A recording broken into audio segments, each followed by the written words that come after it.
اعوذ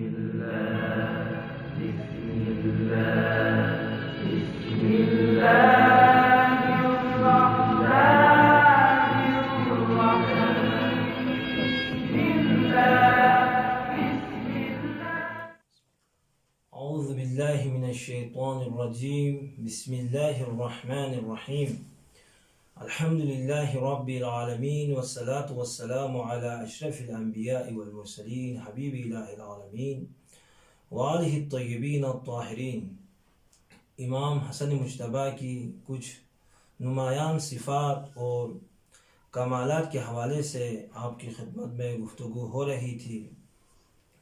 آپ کی ایک اور نمایاں صفت سخاوت ہے، اور معروف و مشہور واقعہ ہیں کہ آپ کی کنیز نے آپ کو ایک پھول دیا تو آپ نے اپنی کنیز کو آزاد کر دیا۔ تو انس بن مالک نے پوچھا، راوی نے پوچھا، مولا ایک پھول کے بدلے میں آزادی یہ کیسے ہو سکتا ہے؟ تو امام نے کیا فرمایا اذا حییتم بتحیۃ فحیوا بِأَحْسَنِ مِنْهَا أَوْ رُدُّوهَا، جب کسی نے ہدیہ دیا اسے سمجھایا تو اس سے بہتر یا اسی کی طرح واپس کر دو۔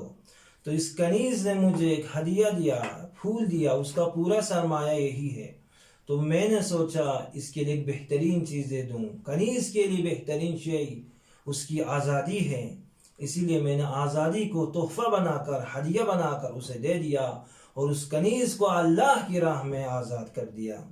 یہ امام حسن مجتبیٰ کی سخاوت ہے۔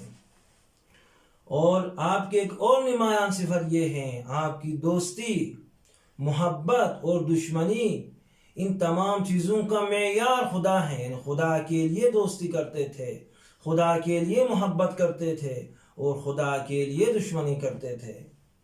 جس طرح تاریخ میں ہے کہ معاویہ نے مروان کو بھیجا رشتے کے لیے۔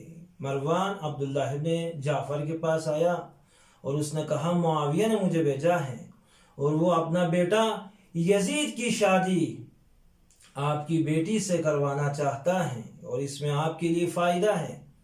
تو عبداللہ ابن جعفر نے کیا کہا، امام حسن مجتبیٰ کی اجازت کے بغیر میں کچھ نہیں کہہ سکتا۔ تو امام حسن مجتبیٰ کی خدمت میں گئے، تو امام حسن نے فرمایا لوگوں کو جمع کیا جائیں، اور لوگوں کے سامنے، اجتماع میں، مجمع کے سامنے میں اپنا فیصلہ سناؤں گا۔ تو لوگوں کو جمع کیا، بنی ہاشم کے کچھ بزرگان ہیں، بنی امیہ کے کچھ بزرگان ہیں۔ اس کے بعد مروان نے کہا کہ معاویہ نے مجھے بھیجا ہے، اور اس نے کچھ شرائط بھی رکھے ہیں کہ شادی کے لیے اگر تیار ہو جائیں تو آپ کے تمام شرائط کو شروط کو ہم قبول کریں گے۔ اب جتنا مہریہ رکھا جائے ہم قبول کریں گے، قبول کرنے کے لیے تیار ہے۔ اور اسی طرح جتنے قرض ہے عبداللہ ابن جعفر کے اوپر، ان تمام قرضوں کو ادا کرنے کے لیے بھی تیار ہیں۔ اور اسی طرح اس شادی کے ذریعے سے، اس ازدواج کے ذریعے سے ہماری دشمنی ختم ہو جائے گی، اور بنی ہاشم اور بنی امیہ کے درمیان صلح برقرار ہوگی۔ اس کے بعد مروان نے کہا، یزید کی تعریف کی اور کہا یزید باعث فخر ہے ہمارے لیے، یہ خلیفہ مسلمین ہیں۔ تو امام نے کیا جواب دیا؟ امام نے ان کی ہر بات کو جواب دیا، فرمایا مہریے کے حوالے سے ہم رسول کی سنت پر عمل کریں گے، ایک، اور قرضوں کے حوالے سے اب تک ہماری خواتین نے مردوں کے قرضوں کو ادا نہیں کیا ہے۔ اور تیسری چیز صلح کے بارے میں تم نے بات کی کہ بنی امیہ اور بنی ہاشم کے درمیان صلح ہوگی، تو ہماری دشمنی خدا کے لیے ہے۔ فَإِنَّا عَادَيْنَاكُمْ لِلَّهِ وَفِي اللَّهِ، یعنی اگر ہم نے دشمنی کی ہے بنی امیہ سے، یہ للہ ہے، اللہ کے لیے ہے، یہ فی اللہ ہے، اللہ کی راہ میں ہے۔ فَلَا نُصَالِحُكُمْ لِلدُّنْيَا، جب دشمنی اللہ کے لیے ہے، فی اللہ ہے، اللہ کی راہ میں ہے، فَلَا نُصَالِحُكُمْ، تو صلح کیسے ہوگی؟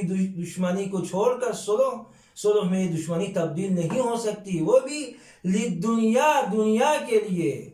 جب دشمنی خدا کے لیے ہے تو صلح بھی خدا کے لیے ہوگی، دنیا کی وجہ سے ہم صلح نہیں کر سکتے ہیں۔ تو اس کے بعد فرمایا، آپ نے یزید کی تعریف کی. یزید کون ہے؟ کہا یزید قابل تعریف نہیں ہے، بلکہ قابل تعریف محمد و آل محمد ہے. محمد اور آل محمد کی تعریف کی جاتی ہے اور تمجید کی جاتی ہے. اس کی ہر بات کو جواب دیا اور آخر میں یہی فرمایا کہ یزید کے ساتھ ہماری بیٹی کی شادی نہیں ہو سکتی. آپ کی ایک اور نمایاں صفات آپ کی شجاعت ہے.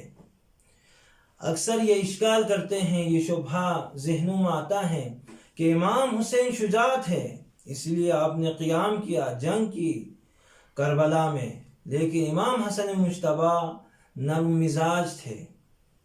لیکن اس کا واضح جواب یہی ہے، امام حسن مجتبی میں بھی یہ تمام صفات پائی جاتی ہے جو امام حسین میں پائی جاتی ہے. تمام صفات امام حسن مجتبی میں بھی پائی جاتی ہے. آپ بھی سخاوت مند ہیں، آپ بھی شجاع ہیں. جنگ جمل میں صف مقدم میں تھے، یعنی سب سے آگے جنگ کر رہے تھے جنگ جمل میں. اور جنگ جمل کے حوالے سے آپ جانتے ہیں ایک شدید جنگ ہے. اس جنگ میں امیر المومنین نے محمد حنفیہ کو میدان میں بھیجا، 2-3 مرتبہ میدان میں بھیجا اور وہ واپس آیا. تو کہتے اس جنگ میں امام حسن مجتبی سب سے آگے تھے، امیر المومنین کے ساتھ تھے امام حسن مجتبی. اور جنگ صفین میں اس حد تک دشمن کے مرکز میں اب صف اول میں خط مقدم میں جنگ کر رہے تھے. تو امیر المومنین نے یہ فرمایا حسن کو روک لے، حسین کو روک لے، ورنہ نسل امامت منقطع ہو جائے گی. اگر یہ دونوں شہید ہو جائیں امامت کی نسل ختم ہو جائے گی. تو یہ امام حسن مجتبی کی شجاعت ہے. اس سے زیادہ آپ کو زحمت دینا نہیں چاہتا ہوں. والسلام علیکم ورحمۃ اللہ وبرکاتہ. اللهم صل على محمد وآل محمد. اللهم صل على محمد وآل محمد. اللهم صل على محمد وآل محمد.